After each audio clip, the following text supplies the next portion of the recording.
Nous progressons. La marche vers la liberté et la justice est irréversible. Chers auditeurs, auditrices de la radio des Sans-Voix, nous avons aujourd'hui choisi de vous parler de Nelson Mandela. En effet, le 18 juillet, jour de la naissance de Nelson Mandela, l'ONU a déclaré cette journée, Journée internationale Nelson Mandela, en l'honneur de la contribution apportée par l'ex-président à la culture de la paix et de la liberté. En 2015, l'ONU a décidé d'étendre la journée afin de promouvoir des conditions de détention humaine et de rappeler que les détenus continuent à faire partie de la société et de valoriser le travail du personnel pénitentiaire, qui est un service social de première importance. À travers cette résolution, l'Assemblée générale a également approuvé sa dénomination Règle Nelson Mandela, en l'honneur de l'héritage du président défunt, qui a passé 27 ans en prison au cours de son combat au service de l'humanité. Cet homme de paix est parvenu en 1948 à la tête de l'ANC. Après plusieurs années de lutte contre l'apartheid, il est condamné avec 7 autres personnes à la prison à vie. Nelson Mandela est finalement libéré en 1990, après avoir passé 27 ans en prison. En 1993, il reçoit, avec le président Clark, le prix Nobel de la paix. Les premières élections multiraciales ont eu lieu en 1994. L'ANC remporte une grande victoire. Et la même année, Nelson Mandela est élu président de l'Afrique du Sud. Afin de rendre hommage à cet homme qui s'est battu toute sa vie pour la liberté, la justice et la démocratie, nous avons choisi des extraits de ses principaux discours. Le premier est la plaidoirie à son procès en 1964, alors qu'il était incarcéré depuis 2 ans. J'ai lutté avec force contre la domination blanche. J'ai lutté avec force contre la domination noire. Je chéris l'idée d'une nouvelle Afrique du Sud, où tous les Sud-Africains seront égaux. Le deuxième passage est son premier discours d'homme libre en 1990. Je me tiens ici, devant vous,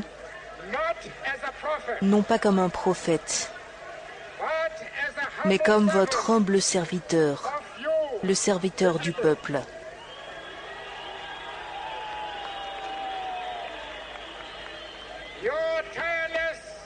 C'est grâce à vos sacrifices, inlassables et héroïques, que je suis ici aujourd'hui.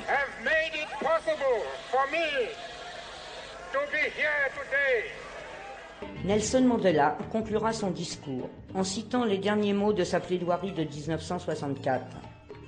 Ils sont toujours aussi vrais aujourd'hui qu'ils l'étaient à l'époque, martèle l'homme, se disant de nouveau prêt à mourir pour cet idéal.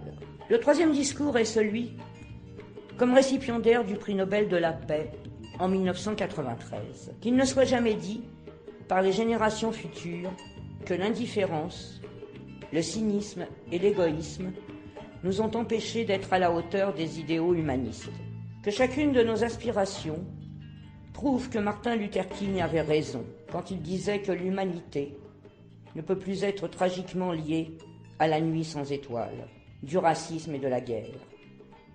Que les efforts de tous prouvent qu'il n'était pas un simple rêveur quand il parlait de la beauté, de la véritable fraternité et de la paix, plus précieux que les diamants en argent ou en or. Le dernier passage est le discours d'investiture présidentielle de Nelson Mandela en 1994. Le temps est venu de panser nos blessures.